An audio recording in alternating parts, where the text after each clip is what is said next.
Malgré les avertissements de sa mère, Tinkiri voulait à tout prix aller derrière la colline. Elle proposa à ses amis, Yelpi et Mima, de tenter l'aventure avec elle. Les deux fillettes se montrèrent peu enthousiastes à son idée. Alors, tu ne connais peut-être pas le mot enthousiaste, qui est un mot difficile, et ça tombe bien, puisqu'aujourd'hui nous allons voir ensemble comment comprendre un mot qu'on ne connaît pas. Donc on va se servir des indices qu'il y a autour pour pouvoir comprendre ce qu'il veut dire. Les deux fillettes se montrèrent peu enthousiastes à son idée. « Nous sommes encore trop jeunes, dit la sage Yelpi. Nous ne saurons pas nous débrouiller seuls dans le désert. Et puis, il y a Pankalangu. C'est vrai, poursuivit Mima. Il a déjà enlevé des enfants et les a mangés tout crus. Alors, la réaction des fillettes te montre qu'elles n'ont pas envie de suivre Tinkiri. Tu peux donc comprendre le sens de peu enthousiaste.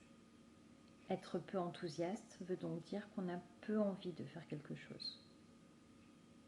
Voilà comment comprendre un mot à partir de ce qu'il y a autour. Ça te permet aussi de comprendre le mot enthousiaste, qui est à l'inverse. Quand on est enthousiaste de faire quelque chose, c'est qu'on a très envie de le faire. Voilà. Par exemple, aujourd'hui, tu n'étais peut-être pas très enthousiaste à l'idée de te mettre au devoir, mais tu le seras peut-être beaucoup plus à l'idée de jouer. Voilà. Je vais maintenant te lire la réponse de Tinkiri. « Vous n'êtes que des froussardes, se moqua Tinkiri. L'ogre à la peau de lézard? Ce n'est qu'une histoire pour faire peur aux enfants. Puisque c'est comme ça, j'irai toute seule. » L'occasion se présenta quelques jours plus tard.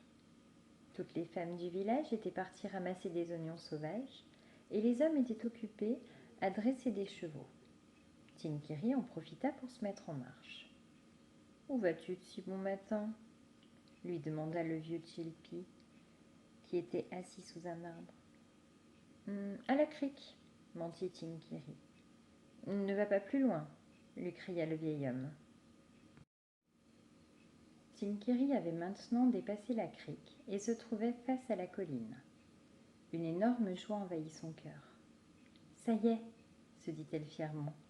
Dans quelques minutes, je serai en haut de cette colline et je verrai enfin ce qu'il y a derrière. »